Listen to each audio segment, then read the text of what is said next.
नमो अरिहन्ताणं नमो सिद्धाणं नमो आयर्याणं नमो वज्रायाणं नमो लोये सर्वसाहुणं मङ्गलं भगवान् वीरो मङ्गलं गौतमो गणी मङ्गलं कुन्दकुन्दाद्यो जैनधर्मोऽस्तु मङ्गलं सर्वमङ्गलमाङ्गल्यं सर्वकल्याणकारकं प्रधानं सर्वधर्माणां जैनं जयतु शासनम्।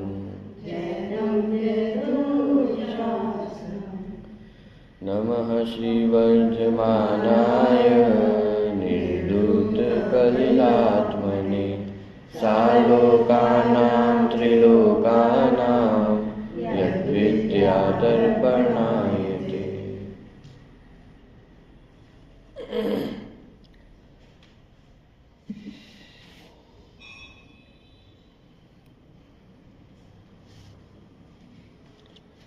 दस लक्षण पर्वों के पश्चात आज पहला दिन। किसका पहला दिन है? धर्म का प्रारंभ। आज से प्रारंभ हुआ है पहला दिन। उद्घाटन तो कल अपन ने कर लिया है, पहला दिन तो आज से अपन ने प्रारंभ किया है। और वापस फिर से कहाँ आ गए हैं? पहली दिन पे वापस आ गए। क्षमा वाणी पर्व पहले दिन हमने प्रारंभ किया था उत्तम क्षमा से, और आज फिर से 10 दिन बाद हम कहाँ आके खड़े हो गए हैं? वापस क्षमा वाणी पर्व पे आकर खड़े हो गए हैं। यानी एक प्रकार से हमें संदेश मिल रहा है कि अंत नहीं हुआ है, अब तो प्रारंभ हुआ है। 10 दिन जो हमने सीखा है, समझा है, अब एक एक दिन एक एक करके वो गुण हमारे आत्मा में प्रकट हो। इसका अर्थ है क्षमा वाणी पर्व। क्षमा वाणी पर्व भी माने मात्र क्षमा से ही संबंधित नहीं है।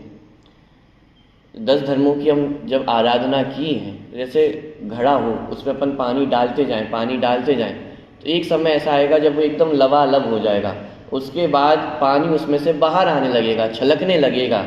ऐसे ही जब 10 दिन हमने धर्म की आराधना की है तो हमारे अंदर भी तत्व ज्ञान बिल्कुल लबालब भर गया है, और इतना भर गया है कि अब वो बाहर भी छलकने लगा है, वाणी में आने लगा है, काया में आने लगा है। इसका नाम क्षमा वाणी पर्व है। माने परिणामों में इतनी सहजता हो गई है, परिणाम इतने सरल हो गए हैं। परिणामों में संयम, तप, त्याग, आकिंचन, ब्रह्मचर्य माने 10 धर्म इतने परिणाम सरल हो गए हैं कि यदि किसी के प्रति अपराध किए हों तो सहज भाव से क्षमा निकलती है।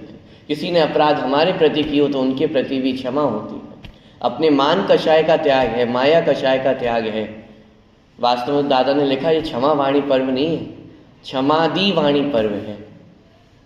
क्षमा आदि माने 10 धर्म हमने किए ना, क्षमा, मार्दव, आर्जव, यानी सारे धर्म इसमें सम्मिलित हो गए हैं। अरे आज तो वो 10 धर्मों का सार माने वो जो 10 धर्मों की आराधना की है उससे जो मेरा चित्त पूरा तत्व ज्ञान से आखंड भर चुका है, अब वो बाहर भी छलक रहा है, मेरी वाणी में भी दिख रहा है, मेरी काया में भी दिख रहा है। संजीव जी भाई साहब उदाहरण देते हैं, जैसे होली खेलें, 1 घंटे भी यदि आप होली खेलो तो अगले दिन पता चलता है कि नहीं पता चलता है। ऑफिस जाओ तो लोग समझ जाएंगे कि नहीं समझ जाएंगे कि होली खेल के आए हैं। अन्य मतों में तीर्थ यात्रा पर जाते, चारों धाम की यात्रा पे जाते हैं, तो जब लौट कर आते तो सब हालचाल पूछते हैं, कैसे रही यात्रा, क्या हुआ, प्रसाद लाए हो कि नहीं लाए हो हमारे लिए।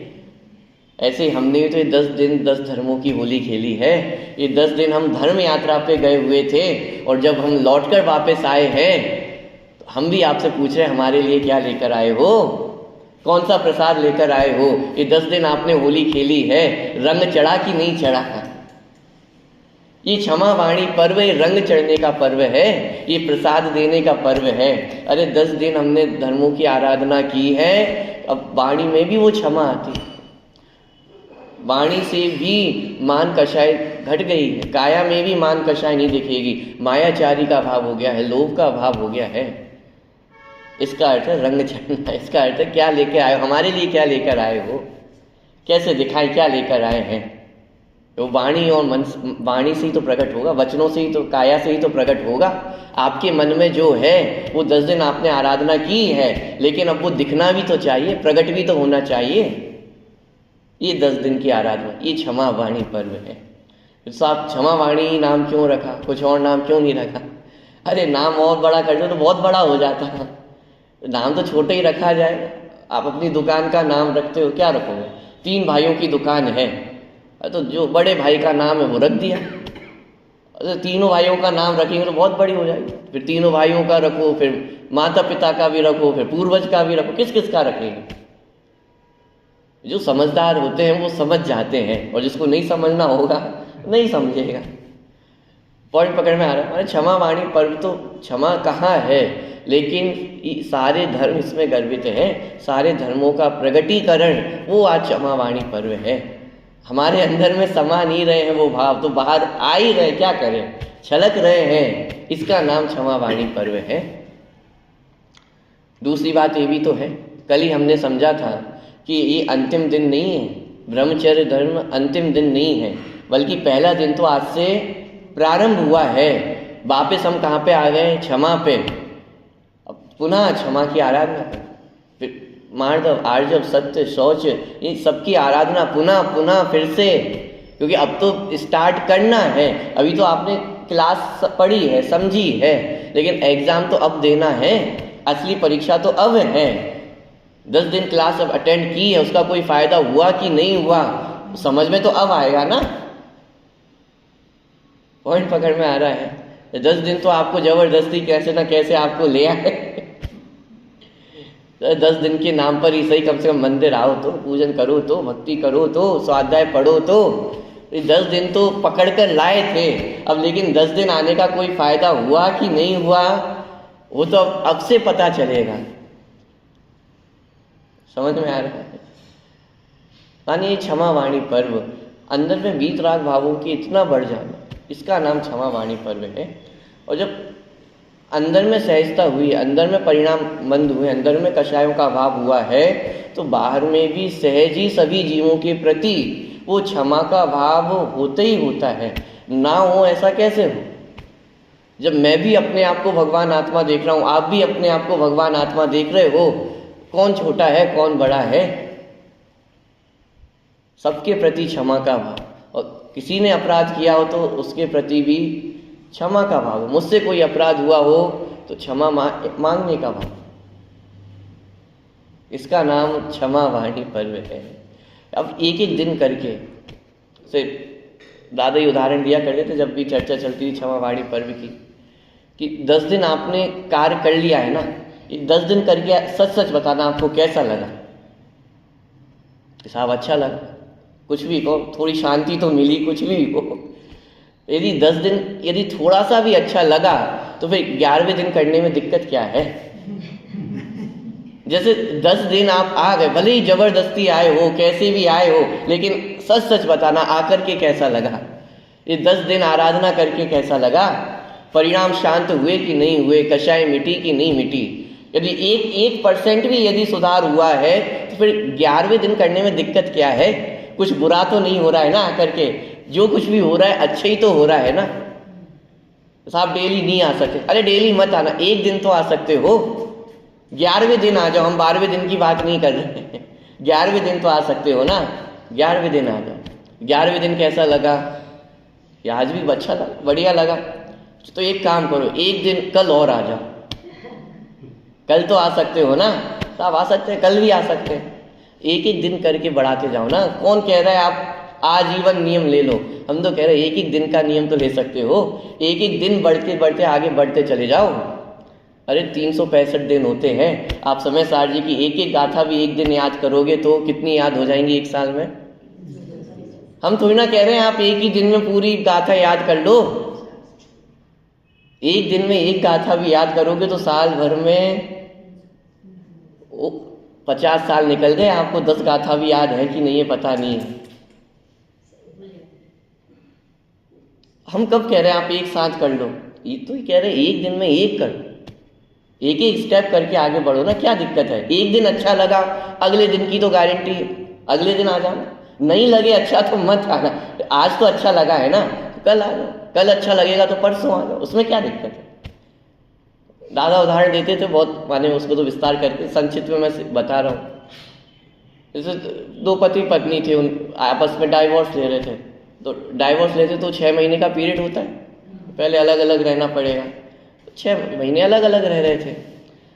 अब वो लड़की थी, उसके घर से पिता का पत्र आया, फ़ोन आया, आज के ज़माने में व्हाट्सएप मैसेज आया कि साहब अब तुम्हारी माता तो रही नहीं है इस जन्म में, हमारे इस भव में अब माता तो है नहीं, मैं अकेला हूँ। एक अंतिम इच्छा है कि तुम्हारी घर गृहस्थी अच्छी चल रही है नहीं चल रही है, कैसे रह रहे हो, एक बार मैं देख लूँ। गांव में रहते थे पिताजी, सब शहर में रह रहे थे, एक बार मैं देखकर चले जाऊं, फिर मैं अपनी यात्रा पे चले जाऊंगा। समय शिखर जी अपनी समाधि के लिए चला जाऊंगा। बस एक बार ये विकल्प मन में है कि घर गृहस्थी कैसी चल रही है, बच्चे सब परिवार खुश है कि नहीं है, ये देख लूँ तो मन में तसल्ली हो जाएगी। एक जो अंतिम विकल्प है वो भी खत्म हो जाएगा, फिर मैं अपनी यात्रा पे निकल पड़ूंगा, अपनी समाधि यात्रा पे निकल पड़ूंगा। अब बड़ी दिक्कत हो गई ये तो अलग अलग रह रहे हैं, 6 महीने का पीरियड है। तब लड़की ने फ़ोन लगाया अपने हस्बैंड को कि साहब ऐसी ऐसी बात है, पिताजी आना चाह रहे हैं और वो देखना चाहते हैं, और साहब उनकी अंतिम विकल्प ही है, उसके बाद तो वो भी समाधि पे निकल रहे हैं, वो भी ना फिर उन्हें हमसे कुछ संबंध रहेगा ना हमारा भी उनसे क्या संबंध रहेगा। तो हस्बैंड ने बोला तुम्हारे लिए नहीं कर रहा हूँ, लेकिन पिताजी की बात है इसलिए पिताजी के लिए कर रहा हूँ। ठीक है, पिताजी के नाम पे, मेरे लिए ना सही लेकिन पिताजी के लिए कर रहे हो, उसके लिए धन्यवाद। तो आ गए, पिताजी कल आने वाले थे, तो उन्होंने अपना सामान सब एक जगह एक घर में आकर रहने लगे बड़ी खुशी के साथ। और अगले दिन उनको पिताजी को एयरपोर्ट पे लेने पहुंच गए, घर ले आए। अब 10 दिन तक वो पिताजी घर पे रहे, और 10 दिन तक वो माहौल इतना अच्छा रहा, माने जितना पहले 5-7 साथ में रहे थे तो भी इतने अच्छे से नहीं रहे थे जितने अच्छे से 10 दिन रहे हैं। माने कोई कमी नहीं, माने पिताजी के सामने सब एकदम खुशी का वातावरण, माने इससे अच्छा वातावरण तो आज तक उनके जीवन में कभी नहीं हुआ था। इतना अच्छा वातावरण वो 10 दिन में उन्होंने बना लिया। भले ही नाटक था, लेकिन जितना भी 10 दिन का नाटक था उसमें क्या थे, प्रसन्न ही तो थे, खुश ही तो थे। पिताजी भी खुश होके कि अरे वाह इतनी अच्छी सब घर गृहस्थी बसी हुई है, अब मैं पूर्ण विकल्पों से, सब विकल्पों से मुक्त हो गया हूँ, अब ज़्यादा दिन रुकना भी अच्छा नहीं है, मुझे तो अब चलना चाहिए। जितनी मेरा विकल्प था वो पूरा हो गया, अब शांति से मैं समाधि धारण कर सकता हूँ। और 10 दिन के बाद फिर वे चले गए। अब सी ऑफ करने तो आएंगे एयरपोर्ट पे चले गए, छोड़ने के चले गए। अब जैसे ही पति पत्नी, जैसे ही पिताजी गए तो पति अपने रास्ते, पत्नी अपने रास्ते। लेकिन जैसे जैसे अपने रास्ते बढ़ रहे थे वैसे ही एक ने मुड़ करके देखा, फिल्मों में होता है एक मुड़ता है फिर दूसरा भी मुड़ता है, तो ऐसे पति ने भी फिर मुड़ के देखा। फिर ऐसे आपस में बात होने लगी कि नाटक तो बड़ा अच्छा करते हो, तुम्हें तो फिल्मों में जाना चाहिए था, 10 दिन ऐसी एक्टिंग की तुमने तो खुशी की बता ही नहीं सकते। ऐसी एक्टिंग तो आज के कोई बड़े बड़े एक्टर भी ना कर पाए, तुमने बहुत अच्छी एक्टिंग की है, फिल्मों में जाना चाहिए। माने एक थोड़ा सा हास्य विनोद आपस में होने लगा, और बातों बातों में एक बात निकल आई, क्या ये नाटक और नहीं चल सकता है? जो नाटक ये 10 दिन चला है वो नाटक क्या और कुछ दिन नहीं चल सकता है? दोनों राजी हो गए, क्यों नहीं चल सकता है? जब 10 दिन हमने ये नाटक कर लिया है और ये नाटक करते करते हम इतने प्रसन्न रहे हैं, इतने खुश रहे हैं जितने पिछले 10 सालों में भी नहीं थे, तो कुछ दिन और ये नाटक करके देख लिया जाए तो क्या दिक्कत है? दोनों राजी हो गए और वो एक एक दिन करके वो नाटक ऐसा चला कि जीवन भर चलता ही। ऐसे ही मैं आपसे पूछता हूँ, ये 10 दिन हम यहाँ पे आए हैं, आपने आराधना की, पूजन की, नाटक इसलिए कह रहा हूँ क्योंकि भले ही आप अपनी इच्छा से ना आए हो, भले ही आपको पकड़ पकड़ के लाया गया हो, लेकिन फिर भी जब आप यहाँ पर आए थे, पूजन आराधना की थी, तो लगा कैसा था? यदि ये 10 दिन आपको जबरदस्ती आने पर भी अच्छा लगा था, तो आप विचार करके देखो, एक बार मन से आओगे तो कैसा लगेगा। जब 10 दिन दूसरों के कहने पर आए और तो भी अच्छा लगा, तो फिर आप विचार तो करो, अपने मन से आओगे, अपनी खुशी से आओगे तो कैसे बुरा लगेगा। अरे 10 दिन निकल गए ऐसे करके, एक एक दिन आप करते जाओ। मैं साल भर की प्रतिज्ञा लेने को नहीं बोलता हूँ कि मैं हर दिन स्वाध्याय करूँगा। आज तो स्वाध्याय कर सकते हो ना, आज तो 5 मिनट 15 मिनट अपने लिए निकाल सकते हो ना। कल का कल देखना, आज तो कर सकते हो ना, तो आज कर लो। कल की फिर अपन कल बात करेंगे, परसों की फिर अपन परसों बात करेंगे, लेकिन एक एक दिन तो बढ़ाया जा सकता है ना। अरे एक एक दिन बढ़ के कब साल हो जाएगी, कब 2 साल हो जाएगी, कब 5 साल हो जाएगा, कब आपका जीवन हो जाएगा, आपको भी पता नहीं चलेगा। ये 10 धर्म हमें प्रेरणा दे रहे हैं, इसलिए पूरी साइकिल करके 10 दिनों की साइकिल करके वापस कहाँ पे आके खड़े हो गए हैं? क्षमा वाणी पर पे आकर के खड़े हो गए हैं कि साहब कर तो आए पहले दिन क्षमा, अब दोबारा क्षमा करते फिरे। अरे अपराध जब हुआ हो, क्षमा तो तब करनी चाहिए ना। गलती जब हो तब उसको सुधार लेना चाहिए ना। शर्ट का बटन टूट गया तो कब सिलना चाहिए? तुरंत सिल लो, काम खत्म। अरे जब गड़बड़ हुई हो उसको तभी सुधार लो, नहीं साहब सुधार लेंगे बाद में। अरे अपने भी तो दोष हुए हैं, तो कब सुधारना? साहब एक बार क्षमा वाणी पर्व आएगा, उस दिन सब निपटारा कर लेंगे, हिसाब किताब बराबर कर लेंगे। याद भी रहेगा आपको आपने क्या अपराध किए हैं, किसके प्रति किए हैं। कि अरे जहाँ अपराध हो, जहाँ गलती हो, उसको तो जितनी जल्दी सुधार लिया जाए उतना अच्छा है। सांप काट के गया आपको, मान लो रात को एकदम 12 बजे काट के गया है, सुबह होने का इंतजार करोगे? बोलो। कि अरे जिस समय काटा है, उपचार उसी समय तो किया जाएगा ना।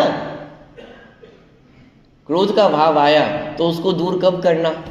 1 साल का इंतजार करें कि उत्तम क्षमा का दिन आएगा, उस दिन मैं अपने सारे क्रोध वैर भाव भूल के सबको क्षमा कर दूंगा। अरे जिस समय विकार आया है उस समय दूर किया जाएगा ना। कि यदि उस समय विकार दूर नहीं किया, तो ऐसे जहर यदि रात को नहीं उतारा, सुबह तक उतारने लायक बचोगे क्या? सुबह आराम से डॉक्टर के पास चलेंगे, डॉक्टर क्या कर लेगा? क्या अब ला रहे हो इतनी देर में? जिस समय काटा था उस समय कहाँ सो रहे थे? साहब आधी रात थी है, तो उससे क्या मतलब? ऐसे ही विकार जिस समय हुआ हो, जिस क्षण हुआ हो, उस क्षण ही दूर करने योग्य है। बाद में कर लेंगे, मौका देख के कर लेंगे। मौका देख के करो। विकार आपने मौका देख के किया था, गुस्सा आपने समय देखकर किया था, भीड़ देखकर किया। 10 जनों के सामने भी आप एकदम भड़क उठे थे, आपने देखकर किया था कि 10 लोग हैं कि नहीं। तो फिर क्षमा मांगने में क्यों हम देखते हैं, मौका देखते हैं? अवसर जब होगा तब क्षमा याचना कर लेंगे, जब सामने कभी टकराएंगे तो क्षमा याचना कर लेंगे। अरे जब विकार करते समय नहीं सोचा तो क्षमा मांगने में क्या सोचूं? पॉइंट पकड़ में आ रहा है। हमारे जितनी जल्दी वो विकार दूर हो वो तो उतना अच्छा है। बात ख्याल में आ रही? क्षमा वाणी पर नाम है क्षमा वाणी, लेकिन हमने मात्र क्षमा को वाणी तक ही सीमित कर दिया है। और आज तो वाणी तक भी सीमित कहाँ है। पहले तो फिर भी पत्र चला करते थे, तो पत्र लिख दिया करते थे। दादा के प्रवचन में बहुत उदाहरण आते हैं पत्र के संबंध में। पत्रों की भी क्या स्थिति रहती थी वो एक अलग बात है। बाजार से कार्ड लेकर आए, उसी को पोस्ट कर दिया, वो सब चलता था। दादा बहुत उसके बारे में कहते थे। खैर आज के ज़माने में डाक तो उतने चलते नहीं है, आज के ज़माने में व्हाट्सएप चलने लगा है, तो और भी अच्छी सुविधा हो गई है। कॉन्टैक्ट लिस्ट बनी हुई है, वही कॉन्टैक्ट लिस्ट शादी के समय भी काम आ जाती है, आपके पार्टी के फंक्शन में भी काम आ जाती है। और वही लिस्ट जब क्षमा मांगनी हो तो एक साथ सबको फॉरवर्ड कर दिया जाता है। आपको भी नहीं पता होता हमने किस किस से क्षमा मांगी है, आपको भी नहीं पता होता है किस किस को क्षमा किया है, और आपको ये भी नहीं पता होता कि किस किस ने आपसे क्षमा मांगी है। अपने अपने व्हाट्सएप आज खोलकर देख लेना, सैकड़ों मैसेज पड़े होंगे। जिन व्यक्ति को आप जानते भी नहीं होंगे वो भी आज आपसे क्षमा मांग रहा होगा। लेकिन मैं आपसे बात पूछता हूँ, क्षमा किससे मांगनी थी? जिस व्यक्ति के प्रति हमने अपराध किया उससे तो क्षमा मांगी ही नहीं, उसको तो याद तक नहीं किया। और जिनसे आज तक मिले नहीं हैं, जिनसे कोई बात हुई नहीं है, मिले भी तो एक दो बार मिले, कोई अपराध हुआ नहीं है, उनसे हम क्षमा वाणी करके मान लेते हैं कि हमारा क्षमा वाणी पर्व बन गया। किसका नाम है क्षमा वाणी पर्व? अरे पर्व मात्र वाणी तक सीमित नहीं है, आज तो वाणी में भी नहीं बचा है, व्हाट्सएप पे टाइप करके लिख देते हैं, टाइप भी नहीं करते, कॉपी पेस्ट कर देते हैं। कहीं से आया हमने भी उसमें अपना नाम जोड़ा और आगे भेज दिया, देखते भी नहीं है मैसेज में लिखा क्या है। कोई गलती भी हुई हो, कोई मिसप्रिंट भी हुआ तो वैसा का वैसा ही चला जाता है। खैर दिक्कत भी क्या है, आप जिस भेजने वाले ने नहीं देखा, पढ़ने वाला भी कौन सा पढ़ रहा है, वो भी आएगा, वो भी आगे फॉरवर्ड कर देगा। यही तो चल रहा है, इसका नाम क्षमा वाणी पर्व है। अरे वास्तव में तो जिसके प्रति अपराध किया था उससे क्षमा मांगनी थी। दादा इसको कहते थे, ये मित्रों का पर्व है कि शत्रुओं का पर्व है? ये क्षमा वाणी पर्व मित्रों का पर्व नहीं है। हमने आपस में एक दूसरे से क्षमा मांग ली। अरे अपराध किया नहीं और क्षमा मांग रहे हो, और जिसके प्रति अपराध किया है, जिनको हम अपना शत्रु मानकर बैठे हैं, उनके साथ क्या? मित्रों के साथ मनाने के लिए पर्व तो आपको बहुत सारे मिल जाएंगे, लेकिन ये क्षमा वाणी पर्व शत्रुओं के साथ मनाया जाने वाला पर्व है। जिसके प्रति सचमुच आपने कोई अपराध किया हो, क्षमा तो उससे मांगनी, अथवा जिसने आपके प्रति अपराध किया हो, क्षमा तो उसको करना है। लेकिन आज ये क्षमा का लेन देन किसके बीच रह गया है कि जिन्होंने एक दूसरे के प्रति कोई अपराध किए ही नहीं है, ना जानते हैं, ना कोई मतलब है, आपस में एक दूसरे से क्षमा मांग ली, क्षमा कर दी और काम हो गया। ये सच्ची क्षमा वाणी तो नहीं हो सकती है ना। क्षमा वाणी का प्रयोजन तो अंदर में कषाय का अभाव होना था। आपस में एक दूसरे से क्षमा मांग ली, इसमें आपका कौन सा क्षमा होगी? इसमें तो और मान आपका बढ़ गया। देखो मैंने सबको क्षमा किया और सबसे क्षमा मांग ली, मान कषाय और बढ़ा के बैठ गए हैं कि सबको क्षमा कर दिया ना। अरे जिसको करना था उसको किया कि नहीं किया? जिसको मन में बिठा करके बैठे हो इतने दिनों तक, उसको अपने मन से उतारा है कि नहीं उतारा है? दो ब्रह्मचारी थे, वो नदी के पास पे जा रहे थे चलते हुए, और एक लड़की को डूबते हुए देखा, डूब ही रही थी बिल्कुल नदी में। वो दोनों ब्रह्मचारी, बचाना चाहिए कि नहीं बचाना चाहिए? अब एक ब्रह्मचारी तो वहीं खड़ा रहा और दूसरा ब्रह्मचारी वो नदी में डुबकी लगा गया और उस लड़की को अपने कंधे पर उठा करके ले आया। अब जो पहला ब्रह्मचारी था वो एकदम भड़क उठा, तुमने क्या कर दिया, इतना बड़ा अनर्थ कर दिया, इतना बड़ा पाप कर दिया है, चलो गुरुजी के पास सब बताता हूँ, तुम्हारी खबर लगवाता हूँ। तो गए दोनों, गुरुजी के पास गए, और गुरुजी के पास जाते ही कि अरे गुरुजी आज आपको पता नहीं है आज क्या हुआ है, सुन लोगे तो आपके पैरों के नीचे से धरती खिसक जाएगी, आसमान फट पड़ेगा, अरे इतना घोर अनर्थ पाप करके आया है। तो गुरुजी बोले अरे शांत हो जाओ, शांत हो जाओ, तो पहले जल लियो, जल पियो, अब बताओ शांति से हुआ क्या है। तो पूरी घटना बताई। तो लड़की डूब रही थी पानी में और ब्रह्मचारी होते हुए भी अपने कंधे पर उतार करके वो उसको बचा के ले आया।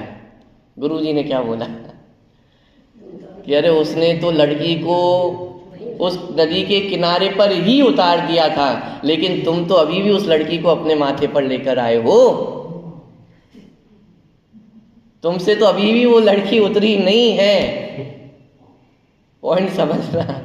ऐसे ही जिन शत्रुओं को हम अपने मन में बिठा करके रखे हैं, जिन अपराधों को हम गिन गिन के रखे हैं, गिन गिन के क्यों बोल रहा हूँ, क्योंकि जब कुछ लड़ाई झगड़ा होता है ना तो पूरे गड़े मुर्दे बाहर निकलते हैं। गड़े मुर्दे माने आप भूल गए हो क्या? जब लड़ाई झगड़ा होता है तो एक एक मुद्दा फिर बाहर निकलता है कि आज से 10 साल पहले भी ऐसा हुआ था, कौन भूला है? भाषा में आप भले ही बोल दो, कौन याद रखे 10 साल पुरानी बात, लेकिन सच बताना एक अपराध गिनती नहीं है कब किसने क्या बोला था। आजकल तो और सुविधा हो गई है मोबाइल की, व्हाट्सएप की, नोट्स की। तुरंत गलती हुई तो तारीख वाइज अपन लिख लेते हैं कि आज इसने मेरे साथ ऐसा किया, आज मेरे साथ ऐसा हुआ। तुरंत पूरा रिकॉर्ड है भाई साहब, चैट्स दिखा देंगे, ये लो इतनी चैट है, ये बातें हुई हैं। बोलो, गड़े मुर्दे नहीं है। ये 1 साल से आप मन में बसा के रखे हो, 1 साल क्या सदियां निकल जाती हैं, पीढ़ियां निकल जाती हैं, पीढ़ियों का वैर चला आ रहा है। मुद्दे तो वही है ना, 50 साल पुराने मुद्दे जो पहले थे वही आज के आज हैं। और मैं आपसे पूछता हूँ, क्षमा वाणी पर्व कितने निकल गए हैं? 50 साल में 50 नहीं है, हर वर्ष में 3 बार आते हैं। आप 3 गुना कर लीजिए, 50 वर्ष में 150 क्षमा वाणी पर्व निकल गई हैं। और हमारा वैर वो अभी तक वहीं का वहीं है, वैसा का वैसा है। विचार तो करके देखिए, किससे क्षमा मांगना है, किसको क्षमा करना है? जिसके प्रति अपराध हुआ है उससे जाकर के तो क्षमा मांगो। जिसके प्रति अपराध किया है उसके प्रति क्षमा मांगी कि नहीं मांगी? व्हाट्सएप पे मैसेज कर रहे लेकिन सुबह उठ करके अपने माता पिता से क्षमा मांगी कि नहीं मांगी? आपने पड़ोसी के प्रति अपराध किए हों या ना किए हों, लेकिन साल भर में माता पिता के प्रति तो अपराध किए ही हैं। क्यों? कभी तेज आवाज में बात नहीं हुई होगी आपसे, कभी गुस्सा नहीं हुए होंगे, कभी उनकी बात को नहीं माना होगा। बोलो, अपराध हुए होंगे कि नहीं होंगे? अपनी माता पिता से क्षमा मांगी कि नहीं मांगी? सुबह से व्हाट्सएप पे अपन क्षमा मांगने लग गए हैं, लेकिन माता पिता से क्षमा मांगना भूल। अपने बच्चों से क्षमा मांगी कि नहीं मांगी? उनका भी तो आपने दिल दुखाया है ना। कभी उन्होंने भी आपसे इच्छा की होगी कि पापा मुझे ये चीज़ चाहिए, आपने मना कर दिया होगा, नहीं कोई ज़रूरत नहीं है। कभी आपने डांटा होगा, कभी मारा होगा। बच्चे को किसी दिन रसगुल्ले खाने होंगे, आपने वो रोटी दाल बना के खिला दी होगी। दिल तो दुखाया है ना। अपने बच्चों की भी तो अपराध किए हैं, तो अपने बच्चों से भी क्षमा मांगे। अरे क्षमा इसी का नाम है जहां कोई बड़ा और छोटा ना दिखे। आचार्य तो सभी जीवों से क्षमा मांगने की बात करते हैं। सभी जीवों को क्षमा करता हूं और सभी जीवों से क्षमा मांगता हूं। वहां ये नहीं लिखा सभी जैनियों को क्षमा करता हूं, सभी मनुष्यों को क्षमा करता हूं। क्या लिखा? सभी जीवों को क्षमा करता हूं और सभी जीवों से क्षमा मांगता हूं।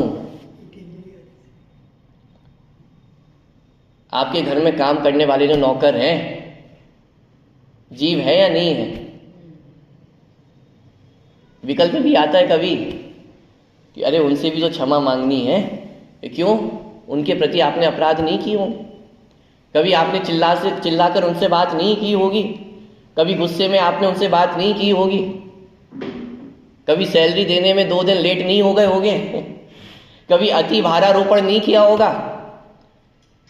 नौकरी तो 6 घंटे की थी, आपने 10 घंटे काम नहीं करवाया होगा किसी दिन, जरूरत से ज़्यादा काम नहीं करवाया होगा। क्षमा तो उनसे भी मांगनी है ना। सभी जीवों से जहाँ क्षमा मांगने की बात है तो वहाँ कौन छोटा कौन बड़ा? जब तक छोटा बड़ा देखते रहेंगे तब तक क्षमा होगी ही नहीं। तो अब इनसे भी क्षमा मांगे क्या? अरे आचार्य तो सभी जीवों से क्षमा मांगने की बात कर रहे हैं। सभी जीव माने घास पे चलते हैं, अनंत काय जीवों की हिंसा, अनंत जीवों की हिंसा होती है। उनसे क्षमा मांगना कि नहीं मांगना? कि अरे घात हुआ है, भोजन बनाते हैं, अनंत अग्निकाय जीवों का घात होता है, क्षमा मांगना कि नहीं मांगना?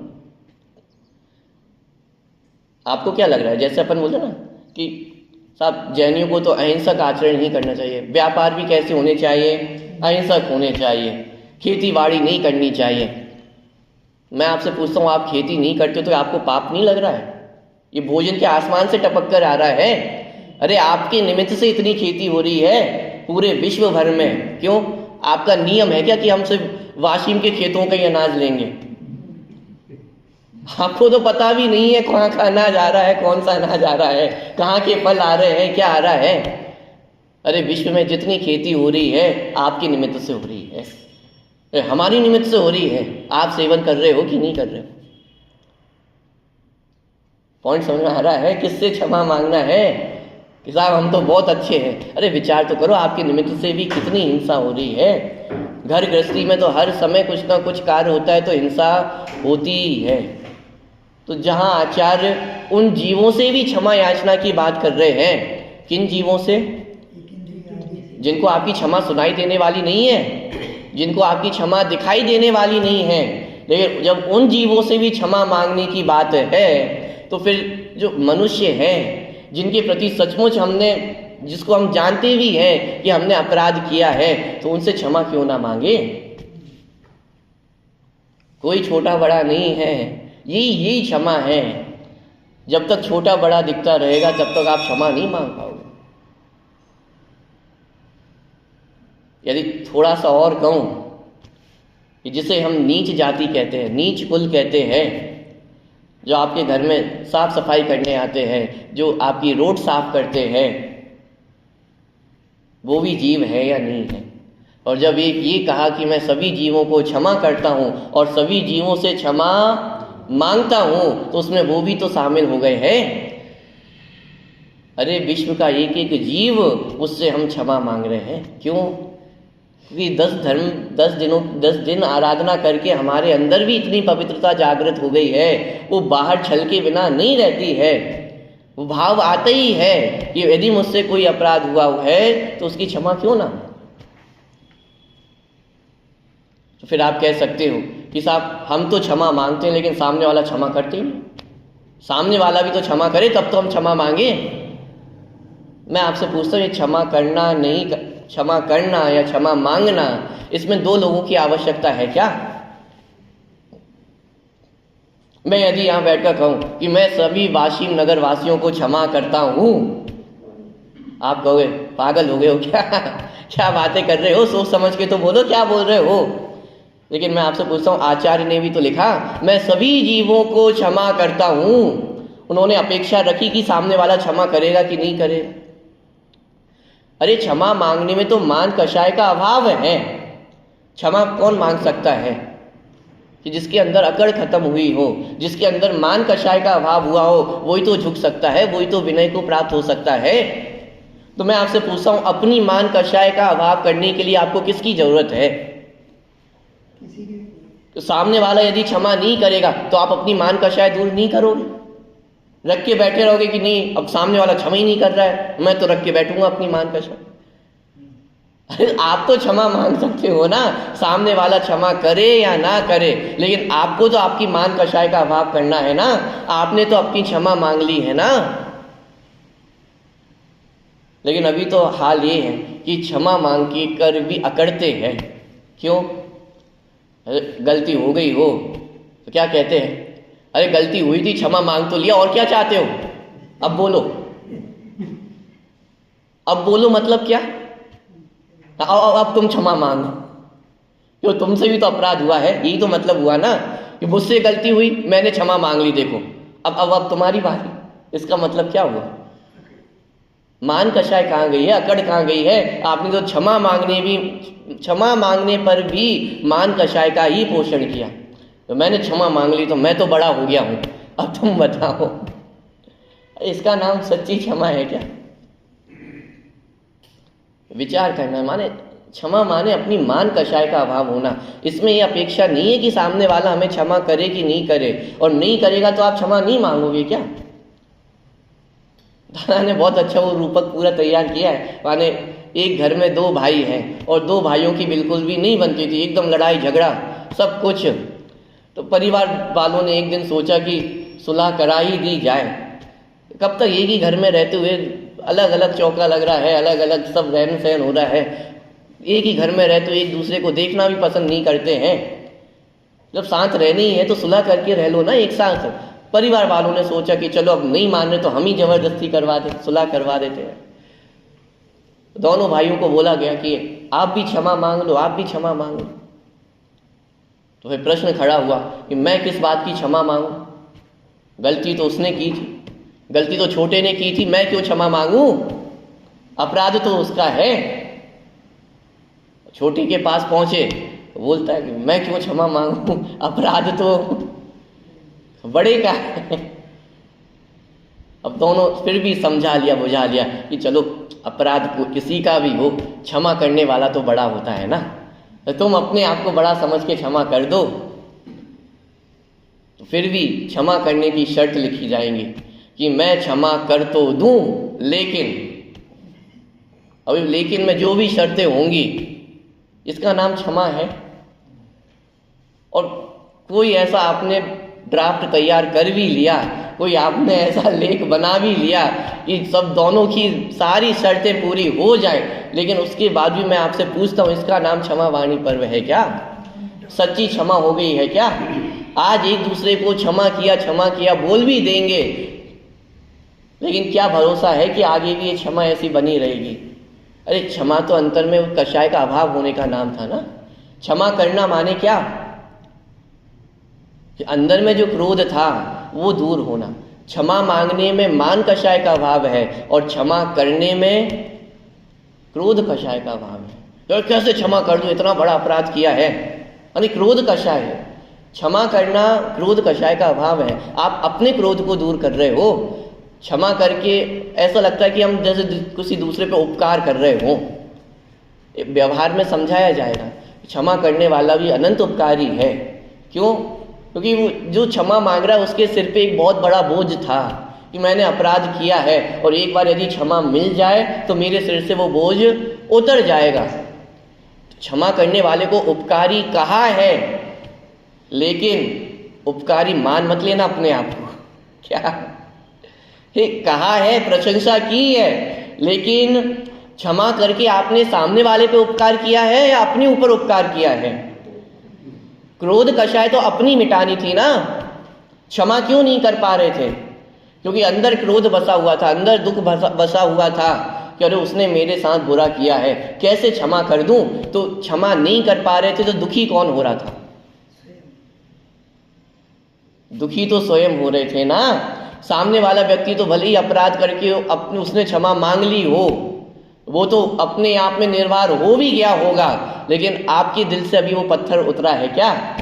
आपके दिल में तो ये गांठ बंध गई है ना कि उसने मेरे प्रति अपराध किया है, मैं क्षमा कैसे करूं?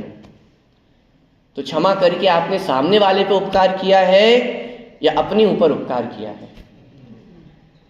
अरे 10 धर्म अपन पढ़ के आए हैं। 10 धर्मों में यही तो हमने समझा कि 10 धर्म हमारी परिणति के नाम है, ये 10 धर्म हमारे लिए है।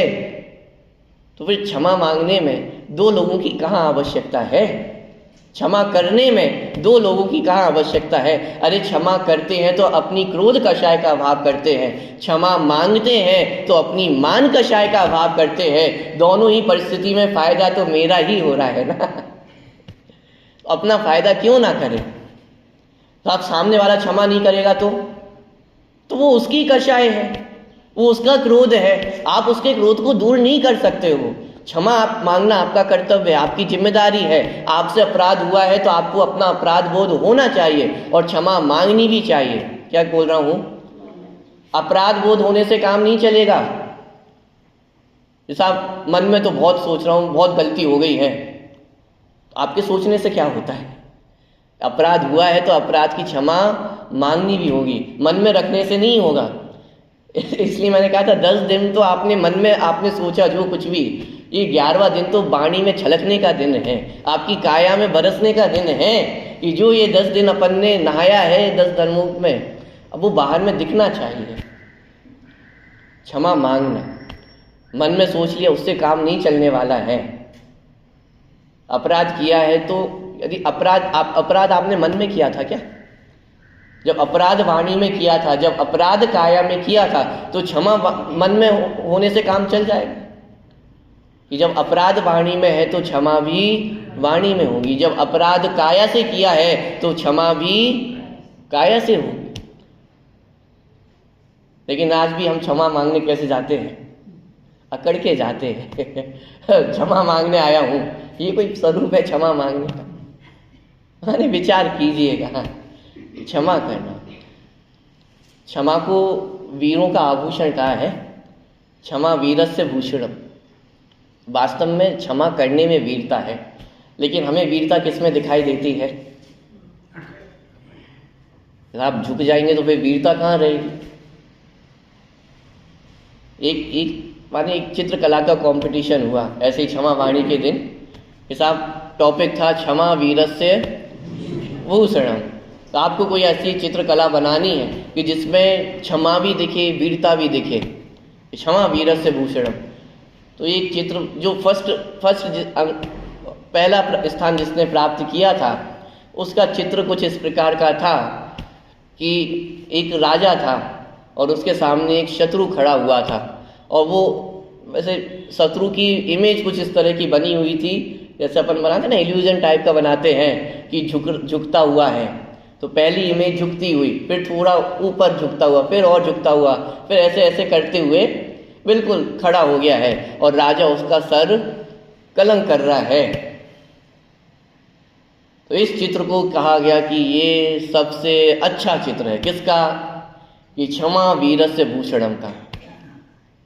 साफ बात समझ में नहीं आई? ये कैसा क्षमा वीरस्य भूषणम है? ये क्षमा में हिंसा कहाँ से आ गई है? तो जज भी बड़े होशियार थे, जजों ने भी बताया कि हमने इसको पहला स्थान इसलिए दिया है क्योंकि इसमें क्षमा भी दिख रही है। क्षमा क्यों दिख रही है? क्योंकि उस राजा ने उस अपराधी के 100 अपराध माफ किए थे। कितने अपराध माफ किए थे? 100 अपराध माफ किए थे, इसलिए क्या है? क्षमा है। लेकिन जब 101वां अपराध किया तो क्या किया? कि उसको दंड दे दिया। ये उसकी वीरता है, इसलिए क्षमा वीरस्य भूषणम, कि इसमें क्षमा भी है और इसमें वीरता भी है, इसलिए क्या हो गया? क्षमा वीरस्य भूषण। और अपने तो भरत बाहुबली को देखो हार के भी, और विचार करके देखो ना, माने अभी वीरता में हमें मार काटी नजर आती है, बल का प्रदर्शन ही नजर आता है, इसका ही नाम वीरता है। अरे असली वीरता देखनी हो तो मुनिराजों को जाकर के देखो ना। एक स्थान पर मुनिराज है और उसी स्थान पर एक सामान्य व्यक्ति है। बोलो दोनों पे प्रहार किया जाए तो क्या होगा? जो सामान्य व्यक्ति होगा वो तो उस प्रहार से बचने का प्रयास करेगा, मुनिराज प्रयास करेंगे? बोलो असली वीरता किसमें है? अरे प्रहार होने पर भी जो उस प्रहार को रोकने का प्रयास ना करे, हमें लगता है तो कायरता हो गई है। अरे असली वीरता तो यही है, कोई प्रहार कर रहा है वो उससे बचने का प्रयास करे, इसमें कौन सी वीरता है? ये तो छोटे से छोटा पशु भी कर लेता है। पशु भी कहाँ, चींटी के सामने भी आप हाथ ला के रख दो ना, चींटी भी अपना रास्ता बदल लेती है। चींटी के ऊपर भी मुसीबत आए तो अपना रास्ता बदलना जानती है। आपके ऊपर मुसीबत आई, रास्ता बदल लिया, इसमें कौन सी वीरता है? असली वीरता देखनी है तो मुनिराजों की जाकर के देखो। असी प्रहारण अर्घावतारण में सदा, इसका नाम वीरता है, ये कायरता नहीं है। लेकिन दिक्कत ये है कि अभी हमें कायरता नजर आती है कि सामने वाला गाली दे के चला गया और हम कुछ भी ना बोले। असली वीरता क्या है, इसको पहचान तो करो। विपरीत परिस्थितियों में क्रोध उत्पन्न हो जाए, इसमें कौन सी बड़ी बात है? विपरीत परिस्थितियों को आप दूर करने का उपाय करते हो, इसमें कौन सी बड़ी बात है? तो दुनिया का हर व्यक्ति करता है। मूर्ख से मूर्ख व्यक्ति भी होगा तो विपरीत परिस्थितियों को दूर करने का उपाय करता है। विपरीत परिस्थितियों में क्रोध हो जाता है। असली वीरता किसमें है? कि विपरीत परिस्थितियों में भी क्रोध उत्पन्न ना हो, विपरीत परिस्थितियों को भी दूर करने का विकल्प मन में ना आए। असली वीरता तो इसमें है ना। लेकिन आज हमें वीरता मात्र किस में दिखती है? बल प्रदर्शन में वीरता दिखती है, कुछ करने में वीरता दिखती है। यदि सामने वाले ने एक शब्द बोला है तो हम यदि 10 देकर नहीं आए तो क्या किया? पॉइंट पकड़ में आ रहा है। दादा ने तो लिखे, गाली का जवाब गोली का जवाब गाली से भी। हम कहाँ ईंट पत्थर को बीच में ला रहे हैं? यहाँ तो अपने मन को भी, अपने वचन को, अपने काया को भी क्यों विकृत करना? इसका नाम वीरता है। काया में शुद्धता होगी तो वो काया की शुद्धता कहलाएगी, वचनों में शुद्धता होगी तो वचनों की शुद्धता कहलाएगी। लेकिन यदि मन में भी विकल्प खड़ा हो गया तो मन की अशुद्धता है या नहीं है। सामने वाले व्यक्ति ने कोई अपराध किया और हमने उसको काया से, वाणी से क्षमा कर दिया तो ये वाणी की क्षमा होगी, काया की क्षमा होगी। लेकिन यदि अपने मन से नहीं उतारा तो वास्तव में क्षमा किया है क्या? माने वो क्षमा अंतरंग में भी होनी चाहिए, और जब अंतरंग में होती है तो बाहर में दिखनी भी चाहिए। दोनों बातें हैं, जहाँ मन में तो है और बाहर नहीं है, उससे भी काम नहीं चलेगा। और बाहर तो क्षमा कर दिया है और मन में रखे हुए हैं, उससे भी काम नहीं चलने वाला है, क्योंकि नुकसान तो स्वयं का ही होने वाला है। पॉइंट पकड़ में आ रहा है? तो क्षमा मांगने में मान कषाय का अभाव है, क्षमा करने में क्रोध कषाय का अभाव है, और ये असली वीरता है। क्योंकि आप विचार करके देखना, वास्तव में जिसके प्रति किसी ने आपके प्रति कोई अपराध किया हो, सालों निकल जाती हैं, आप उसको क्षमा नहीं कर पाते। भले ही आपस में आप बात करना प्रारंभ कर दो, भले ही आप आपस में मिलजुल लो, लेकिन मन में वो बात बैठी रहती है कि एक दिन ऐसा था कि उसने मुझसे ऐसा बोला था, या एक दिन ऐसा था कि जिसने इस दिन मेरे साथ ये गलत कार्य किया था। एक व्यक्ति होगा, एक व्यक्ति को आप जीवन भर माफ नहीं कर पाते। वैर किसका नाम है? कि एक एक अपराध वो मन में बिठाकर बैठ गए तो वही तो जन्मों जन्मों तक चलता रहा। कमठ का जीव, एक भव में मन भर गया, भव भव तक वो बैर चलता रहा, नुकसान किसका हुआ? पार्षद स्वामी तो मोक्ष प्राप्त कर लिया, उपसर्गों के बीच में भी क्षमा करके मोक्ष को प्राप्त हो गए, नुकसान किसका हुआ? नुकसान तो वैर करने वाले का हुआ ना, नुकसान तो क्रोध करने वाले का हुआ है। अरे हमने यदि अपने मन में बात बसा कर रखी है तो उसको दूर करना भी किसकी जिम्मेदारी है? स्वयं की जिम्मेदारी। तो साहब कैसे क्षमा करें? वो भाव अंदर से जाते ही नहीं है। वो जो दुख हुआ है उसको मैं कैसे नजरअंदाज कर दूं? कि तत्व ज्ञान के अभ्यास से ही दूर होगा, और कोई उपाय नहीं है। वो क्रोध तत्व ज्ञान के अभ्यास से ही दूर हो सकेगा। यहाँ पे जितना भी उपदेश दे दिया जाए वो कार्यकारी होने वाला नहीं है। असली यदि क्षमा होगी तो वो जिनवाणी को पढ़ करके ही होगी, तत्व ज्ञान के अभ्यास से होगी। जब तत्व ज्ञान का अभ्यास होगा तो ये समझ में आएगा कि कोई किसी का बुरा भला करता नहीं है। अरे सामने वाले ने यदि मेरा कुछ अपराध किया है तो वो भी मेरी ही गलती होगी। क्या क्या गलती होगी? नहीं, गलती है। सामने वाले ने तो गाली दी है, पाप कर्म का उदय तो मेरा था ना। और पाप कर्म कब बंधा था? कोई बहुत अच्छे कार्य किए होंगे तब पाप कर्म का बंध हुआ था। कि कोई ना कोई तो अपराध किया था ना जिसके फल में पाप कर्म का बंध हुआ, और आज पाप कर्म का उदय आया है। जब तक ये तत्व ज्ञान का अभ्यास नहीं होगा तब तक वो दुख भी दूर नहीं होगा। उत्तम क्षमा के प्रसंग में हमने चर्चा की थी, क्रोध किसको होता है? दुखी व्यक्ति को क्रोध होता है। आप क्षमा नहीं कर पा रहे, उसका कारण हम समझ रहे हैं, क्योंकि वेदना तो होती है ना, दुख तो होता है। कोई भरोसा तोड़ दे तो अंदर में दुख तो होता है ना। आपने तो अपनी सारी श्रद्धा समर्पित कर दी थी, लेकिन यदि कोई उस श्रद्धा के साथ खेलकर चला जाए तो दुख तो होता है, पीड़ा तो होती है, क्रोध तो आता है। बात सही है, लेकिन ये क्रोध जला किसको रहा है? ये दुखी तो मुझे ही कर रहा है ना, तो सुखी होने का प्रयास भी तो मुझे ही करना पड़ेगा। मैं इसके भरोसे तो नहीं बैठा रह सकता कि सामने वाला मुझसे आके क्षमा मांगे और तब मैं उसको क्षमा करूंगा। और ऐसी क्षमा कर भी दोगे तो गारंटी नहीं है कि अंदर से क्रोध चला जाएगा, अंदर से दुख चला जाएगा, इसकी कोई गारंटी नहीं है। यदि उस क्रोध को दूर करना है तो उसका उपाय तो एक मात्र तत्व ज्ञान का अभ्यास ही है। बिना तत्व ज्ञान के अभ्यास से वो दुख दूर होने वाला नहीं। साहब क्या हो जाएगा तत्व ज्ञान का अभ्यास होगा तो? तत्व ज्ञान का अभ्यास होगा तो आप अपने दुख का विचार कर पाओगे। ये दुख मुझे क्यों हो रहा है, इसका कारण क्या है? नजरअंदाज करने को नहीं बोल रहा हूं। जो आपको पीड़ा हुई है, जो वेदना हुई है, उसको नजरअंदाज करने को नहीं बोल रहा हूं। ये भी सत्य है, सामने वाले ने अपराध किया है, आपको पीड़ा हुई है, ये सत्य है। लेकिन सुखी तो मुझे ही होना पड़ेगा, दूसरे के भरोसे तो नहीं बैठा जा सकता है ना। मान लो किसी व्यक्ति ने आपके साथ अपराध किया और अगले ही दिन उसका स्वर्गवास हो जाए, अब आप क्या करोगे? अब बिना क्षमा मांगी चले गया है वो, आप क्षमा करोगे कि नहीं करोगे? क्षमा तो करना ही पड़ेगा। शब्द क्यों बोल रहा हूं, करना ही पड़ेगा। सुखी तो स्वयं को ही होना है ना। उसने अपराध किया है, वो अपने अपराधों की सजा स्वयं भोग लेगा।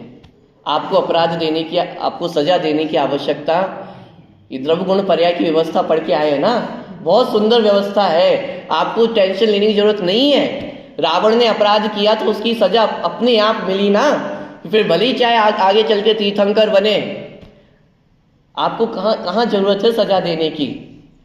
निर्मुक्त हो। माने ऐसे तत्व ज्ञान का अभ्यास होगा तभी क्रोध जाएगा अंदर से, तभी वो पीड़ा अंदर से जाएगी। बिना तत्व ज्ञान के अभ्यास से किए वो पीड़ा अंदर से जाने वाली नहीं है। सामने वाला व्यक्ति लाख बार भी आपके सामने मस्तक झुका लेगा तो भी हो सकता है वो पीड़ा अंदर में बनी रहे, कि दुख भी इतना बड़ा था ना, आपने अपनी पूरी श्रद्धा समर्पित कर दी थी, आपने पूरा भरोसा दे दिया था। भरोसे के साथ कोई खेल जाए तो बुरा तो लगता है। उसका उपाय क्या है? तत्व ज्ञान ही एकमात्र उपाय है। तत्व ज्ञान के अलावा और कोई भी उपाय नहीं है। ये प्रेरणा क्यों दी जाती है? मंदिर आओ, स्वाध्याय करो, क्यों प्रेरणा दी जाती है? क्योंकि दुख अपने दूर करने हैं। सुबह प्रक्षाल पाठ पढ़ते हैं, है किसका अभिषेक भ्रांत चित्त खाता गोता, कि हे प्रभु आज समझ में आया है कि अभिषेक है किसका। हमें लग रहा है कि मैं आपका अभिषेक करने आता हूं, हे भगवान आपका तो अभिषेक होता नहीं है। क्या दरिद्र होगा पालक त्रिभुवन पालक का? आपको क्या लगता है भगवान को आपकी जरूरत है? उनका प्रक्षाल करने के लिए आपकी जरूरत है उन्हें? क्या दरिद्र होगा पालक त्रिभुवन पालक का? जिसको 3 लोक का हम नाथ कहते हैं, वो इतना दरिद्र होगा वो अपनी साफ सफाई स्वयं ना कर पाए, इतना दरिद्र होगा क्या कि अरे प्रभु आज मेरी भ्रांति टूटी है किसका अभिषेक भ्रांत चित्त खाता गोता, कि आज विचारों की गहराइयों में मैं गोते खा रहा हूँ कि अरे किसका अभिषेक कर रहा हूँ। ये प्रभु ये इस जल आपके ऊपर डाल करके मैं अपने पापों का नाश कर रहा हूँ, अपने पापों का प्रक्षाल कर रहा हूँ। मुझसे जो पाप हुए हैं मैं तो अपना प्रक्षाल करने आया हूँ। मैं अभी तक सोचता था आपका प्रक्षाल कर रहा हूँ। आपका प्रक्षाल कर कौन सकता है? किसकी सामर्थ्य इतनी? आपको जरूरत भी कहाँ है? जरूरत तो मुझे है। पाप से मलिन तो मैं हुआ हूँ, आप तो परम शुद्ध वीतरागी हो। जरूरत तो प्रक्षाल की मुझे है। पॉइंट पकड़ में आ रहा है? माने मंदिर आने की प्रेरणा, स्वाध्याय, संयम, माने जो कुछ भी है दूसरों के लिए नहीं है, ये अपने लिए है। अपनी कषाय दूर करनी है, दूसरों की कषायों को दूर करने की जिम्मेदारी आपकी नहीं है। अरे अपनी कषाय दूर करो। अपनी कषाय दूर होंगी तो सामने वाले की भी कषाय दूर हो जाएंगी। नहीं हो तो उसकी टेंशन नहीं है, वो अपना हित अपने कर लेगा। वो भी समझदार है भाई, वो भी ज्ञान दर्शन वाला आत्मा है। जितने अनंत गुण आप में है उतने अनंत गुण आप में भी है। आप हो सकता है एक बात को लेकर के भव अपने बढ़ा लो, और वो हो सकता है उस बात को भूल करके माने क्षमा मांग करके प्रायश्चित करके आगे बढ़ जाएगा, आपसे पहले सिद्धालय में पहुंच जाएगा। पॉइंट पकड़ में आ रहा है? माने कारण कोई भी हो लेकिन दोष दूसरे को देना ये अनीति है। क्यों? अपराध तो स्वयं ने किया है ना। बाहर में भले ही दिख रहा है कि अपराध सामने वाले ने किया है, लेकिन पाप कर्म का बंध तो स्वयं ने किया है। और स्वयं अपराध करे और दोष दूसरे पे दे, ये तो जगत में भी अनीति होती है ना। तो अनीति करना उचित है कि सही? उचित है कि गलत है? गलत है। तो हम किसके साथ अन्याय कर रहे हैं, किसके साथ अनीति कर रहे हैं? अरे स्वयं से भी क्षमा मांगनी है कि नहीं मांगनी है? 3 लोक के नाथ को हमने विकारी बना करके नहीं छोड़ दिया है। 3 लोक के नाथ को हमने इंद्रियों का सेवक बना के नहीं छोड़ दिया है। कहाँ तो भगवान कह रहे हैं कि अनंत गुण वाला हूँ, स्वयं भगवान है। और उस भगवान की आज हमने क्या स्थिति कर दी है? कभी नरक में डंडे खाने पड़ रहे हैं, कभी त्रियंच गति में, कभी निगोद में। तो अपने साथ हमने अन्याय नहीं किया है, हमने अपने प्रति अपराध नहीं किया है। अरे अपने आप को भी क्षमा करना है। और अपने आप को क्षमा करना माने क्या? अपने आप को ज्ञायक अनुभव करना, कि अरे हमने अनंत भाव काल से अपने आप को अपराध किए, अपने प्रति अपराध किए हैं, तो एक बार अपने आप को भी क्षमा करो। अपने आप को क्षमा करोगे तो पूरा जगत भी, माने आपने पूरे जगत को क्षमा दे दी है। क्यों? आपने अपने आप को जीव देखोगे तब तो सामने वाला आपको जीव दिखाई देगा। जब आप अपने आप में अनंत गुण देखोगे तब तो आपको सामने वाले में भी अनंत गुण दिखाई देंगे। जब आप अपने आप को जीव देखोगे तब आपको बालक भी जीव दिखाई देगा, माता पिता भी जीव दिखाई देंगे, शत्रु भी जीव दिखाई देगा, जिसे हम नीच कुल कहते हैं वो भी आपको नीच कुल नहीं जीव दिखाई देंगे। तब तो क्षमा होगी। जिसने अपने आप को भी क्षमा नहीं किया है वो दूसरों को भी क्षमा क्या कर सकता है। इसलिए वास्तव में तो आज से प्रारंभ हुए हैं 10 लक्षण पर्व। कल तक तो हमने क्लासेस अटेंड की थी, अब तो एग्जाम हॉल में अब से अपने बैठना प्रारंभ किया है, परीक्षा देना प्रारंभ किया है। और इसका फल क्या मिलेगा वो चारों गतियाँ निश्चित कर लेंगी। कहाँ जा रहे हो वो फल की चिंता करने की आवश्यकता नहीं है। लेकिन एग्जाम हॉल में बैठ गए हैं तो अभी फोकस तो कहाँ होना चाहिए, परीक्षा में फेल नहीं होना है। ये 10 दिन जो हमने अभ्यास किया है, जितनी विशुद्धि जितनी शुद्धि इसमें बढ़ी है, अब उससे उत्तरोत्तर और बढ़नी चाहिए। यदि इससे और कम हो गई तो माने ये 10 दिन भी हमारे बेकार ही गए ना। ये 10 दिन का प्रयोजन तो ये था कि जो अभी तक 1 साल से कर रहा था उस पर थोड़ा विचार किया जाए, मंथन किया जाए कि कितना सही किया है, कितना गलत किया है। ये तो हमने पूरा लेखा जोखा किया है। जैसे आप अपने व्यापार का पूरा लेखा जोखा करते हो, नहीं करते हो साल भर का, क्या गलती हुई, क्या सुधार किया जा सकता है, वो सब लेखा जोखा करते हैं। ऐसे ही 10 दिन तो हमने पूरा हिसाब किताब लगाया है अपनी कषायों का। 1 साल पहले कितनी कषाएं थी और 1 साल बाद आज मेरे अंदर कितनी कषाएं हैं, इसका हिसाब लगाया है। तो अब हिसाब लगा करके प्रॉफिट का कार्य करना है कि घाटे का कार्य करना है। कि कषाय यदि और बढ़ेंगी तो ये तो घाटे का कार्य होगा ना। विचार करना, माने अपनी कषाय जैसे भी हो वो बढ़नी नहीं चाहिए और उत्तरोत्तर कम हो, इसी का पूरा पुरुषार्थ है। और वो किसके बल से होगा? एकमात्र तत्व ज्ञान ही उपाय है। जिनवाणी का अध्ययन ही एकमात्र उपाय है। यदि सच्चा स्वरूप समझ में नहीं आएगा तो ये 10 धर्म भी प्रकट होने वाले नहीं है। हम सभी के जीवन में भी ये 10 धर्म प्रकट हों और हम सभी भी शीघ्र ही मोक्ष महल में प्राप्त हों, ऐसी मेरी मंगल भावना है। और अंत में मेरे द्वारा भी जो अपराध हुए हैं, कदाचित मेरी वाणी से आपको ठेस पहुंचा हुआ हो, मेरे व्यवहार से यदि आपको कष्ट हुए हों, मेरे कारण आपकी व्यवस्थाओं में कोई दिक्कत आई हुई हो, खासकर आदरणीय भाई साहब को तो मेरी वजह से बहुत डांट सहनी पड़ी होगी घर पे, तो उसके लिए भी मैं बहुत क्षमा प्रार्थी हूँ। चलिए।